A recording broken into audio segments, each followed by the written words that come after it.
10 secrets you missed in The Boss Baby 2 the movie. The Boss Baby 2, the sequel of one of the most successful animated movies of Dreamworks, has finally come out. After the long wait, originally set to be released on March 26th of 2021 and then dragged to September and finally set to be released this July 22nd, the movie is officially out and loved by everyone who has gone to watch it. People love seeing the little and funny Boss Baby once again with his sly behavior, solving everything with a stack of money hidden behind his diaper, you know? But in this movie, not only we get to see him as a baby, but is faced as an adult, something that we couldn't see in the first movie. And obviously, the rivalry between the two brothers, the big Uncle Ted and Tim Templeton, also continues in this movie. The Boss Baby 2 continues the story of the two brothers. Set 35 years after the events of the first Boss Baby movie, Tim Templeton is now a full-grown man with family. He has a wife called Carol and two daughters called Tabitha and Tina Templeton. Focus on Tina because she's important, guys. On the other hand, the Boss Baby, or Uncle Ted, however you want to call it, is now a successful CEO who spends his life lavishly, too busy to focus on his brother and his family, and only sends him gifts here and there. But one day, just like it happened in the first movie, Tim discovers that his daughter Tina is actually a Boss Baby, just like Ted was back in the day. Sent to the house of Tim to unite him with Ted for a special mission, to which Tim replies that he will never come, but he ends up coming, and while they're arguing in front of her, she reveals her real identity and proceeds to give him two pacifiers that transport them to the Baby Corp headquarters, where she tells them about a brand new formula that can transform grown-ups into babies again, and they need to go back to being babies for 48 hours to uncover the secrets of Dr. Erwin Armstrong, founder and the principal of her school, who is teaching babies how to be naughty behind their parents' back. For this, they must join forces and figure out their secret plans to stop him as soon as possible. An amazing and funny premise, full of adventures where both guys will learn valuable experiences again. But in the movie, just like in the trailer, there are many secrets that you didn't catch, guys. Secrets that were slid into the movie and hidden so you can see them or pick up on them. So, without further ado, let's get straight into the 10 secrets you missed in the Boss Baby 2 Family Business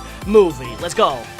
At the end of the first movie, we see a scene where Tim and Ted are now grown-ups, and Uncle Ted says to Tim's daughter Tabitha, "I hear you're gonna have a baby sister soon," and she replies saying, "I wanted a horse." And Ted, now as a grown-up, does his iconic move, solving everything with a money throw. This scene doesn't seem like much at first sight, but when we watch the Boss Baby 2 Family Business movie, we see that Tabitha has a pony as a pet living outside in her house castle. Now, this pony is the same horse referenced in the ending of the first movie. We can see from this movie that Tabitha ended up buying the pony with the money that Uncle Ted gave her at the end of the first movie. And not only this, we can also see in the Boss Baby 2 that this pony has an incredible role in the movie, since Tim and Ted are gonna use it to carry out their adventures throughout the whole film. In the movie, there is a scene when Tabitha and Baby Tim are having a conversation, and then Tabitha goes on to show Baby Tim the things that she has in her bedroom. She shows him a lot of things, and then she shows him her pet fish called Dr. Hawking. This may seem like a typical name, but it isn't. If we keep watching the scene, we see that Tabitha shows Baby Tim something really cool. As she says, she puts an antenna into the fish bowl and tells him that she made a vocalizer for the fish that transforms its sounds into words. And if we hear the way it says hello with that robotic tone of voice, because it's a computer, it's not a human talking, we know for a fact that this is a reference to Stephen Hawking, since he used the same type of word transformer machine to be able to talk. She found it funny that the machine sounded like this, and she decided to give him the name of Dr. Hawking as a homage to Stephen Hawking. Like I said before, Tim now has two daughters that he loves and dedicates his whole life and time to, doing everything a good father would do. He plays with them, cooks for them, even singing to his daughter Tabitha to sleep. But if you've seen the first movie and you looked at the movie with complete detail, you would have picked up on something really interesting. The song that Tim sings to his daughter in the second movie is the same song that Tim's parents used to sing to him in the first Boss Baby movie. But that's not the interesting part. Tim also gives his daughter Tabitha his childhood stuffed animal. Tabitha holds it and the head of the stuffed animal falls, but Tim puts it back in place because if we look closely on its head, we see that it has a red thread that holds it into place. Now, why is this? Well, if you remember in the first Boss Baby movie, Ted threatens to cut his stuffed animal with a stapler if he doesn't listen to the tape. Tim gets angry, they both pull the stuffed animal from the other end and they rip its head off. Well, this is why the stuffed animal has a red thread suit around its neck, because of the events that happened in the first one when the both guys broke it.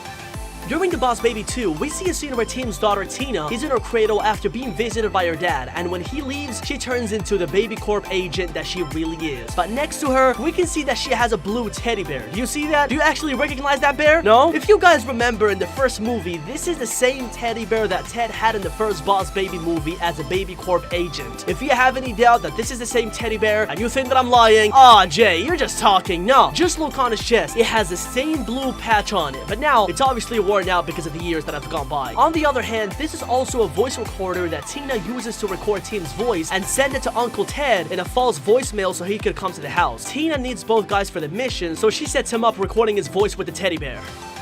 When Tim's daughter Tina gives Ted and Tim 2 pacifiers and they're transported into the Baby Corp headquarters, Tina gives them a tour of the new equipment that they have, and she also tells them about the new formula that they've developed which turns grown-ups into babies. But while she's doing this, we can see an Earth model which Tim is really impressed by and starts acting all goofy around. This may look like something insignificant, Tim is just acting goofy, it's just Tim, who cares about that? But no, it hides a deeper secret. When Tim is doing this in front of the Earth model, he locates himself in front of Japan and starts acting like a monster in front of Japan as opposed to other countries. So why Japan? Well, this is basically a reference to the Japanese movie of Godzilla, released in 1956, which is the original Godzilla movie, who destroyed the whole city of Tokyo in the movie. So Tim sees this and decides to goof around pretending to be Godzilla in Tokyo as a homage to the movie that he probably saw when he was a kid. There is a scene in the movie where Tabitha's flossing her teeth in front of the mirror, and we can see many secrets around her that are not visible at first sight. First, we can see many things written in the mirror. At the top, we can read the word magazine, and then Innovator of the Year beneath it. This is a clear reference to magazines like Time magazine, who is famous for its year selections dedicated to characters of the year. But it's not only them. We also have other magazines like People magazine, Rolling Stones magazine, that the creators mimicked in this scene by giving the award of Innovator of the Year to Tabitha for her innovations like the fish vocalizer. Then, in the left, we can see this famous poster that you probably recognize, it's really famous, from 1943, representing women's strength and resilience, to which Tabitha gives a little homage to by recreating the scene in the mirror herself. The main premise of the movie is the Baby Corp formula, which turns fully grown men into babies again. They must turn into babies to stop the plans of Dr. Erwin Armstrong, but this new formula that Baby Corp created, and Tina shows them during the tour, contains most of the same elements and also mimics the liquid that Francis, the antagonist of the first Boss Baby movie, created to make the puppies immortal. If you remember the first movie, a liquid that the same Francis falls into at the end of the first movie, turning into a baby. And on top of this, the liquid is also a blue color like this new Baby Corp formula, so we know for a fact that they got the same ingredients of Francis liquid and probably modified him a little bit. Also, the immortal puppies of Francis can be found in the Boss Baby 2 movie. When Tina's given them the tour, if we zoom into the background, we can see them walking around the headquarters like nothing is happening right there. So cute. In the scene where Tina gives them the secret formula to drink it and turn into babies, they don't instantly turn into babies. They start going through phases of their childhood leading up to their adulthood. So as they're drinking the secret formula, they're quickly transforming into every young phase. Now, when Ted drinks the secret formula and he turns into a teenager, his hair changes into a hairstyle of the 80s, identical to the fashion of that time. This is because this was a time when Ted was a teenager and he probably had this hairstyle when he was a teen. In another transformation, his hair changes into a long one with curls at the top.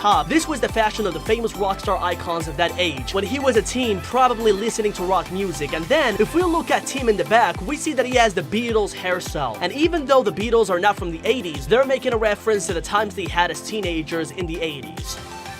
There is a scene where the Boss Baby is trapped inside a room with very naughty babies. They're absolutely off the rails. They can't stop playing with everything they find in their way. The Boss Baby is scared and wants to get out of that place, but suddenly in the next scene there is a picture of this creepy looking baby behind him. And seconds later, this actual creepy baby creeps up behind him and tells him, "Don't look at me," in a weird way, very sketchy way. Well, this is a reference to Chucky the toy, who has the same features as this creepy baby. Also, when this creepy baby scares the ninjas in another scene of the movie, we can see that he does it in the same way Chucky used to do it. And not only Chucky, but the whole set of scary characters creeping up behind that person and scaring them at the same time.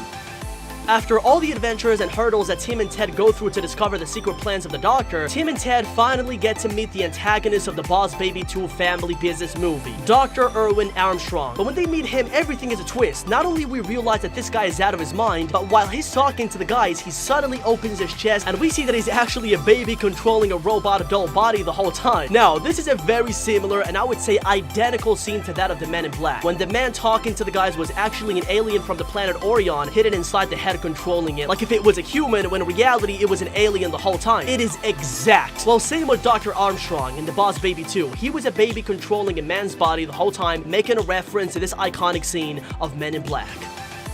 And well, my dudes, that's all the dose of DJ you get for today, my guys. I really hope you liked the video and this incredible secrets hidden in the Boss Baby 2 family business. Secrets that you guys definitely missed. Come on. Oh, boys, don't lie to me, guys. You definitely missed the secrets. If you liked the video, don't forget to give it a big thumbs up if you liked it. Subscribe, and I will catch you on the next one, my boys. Peace!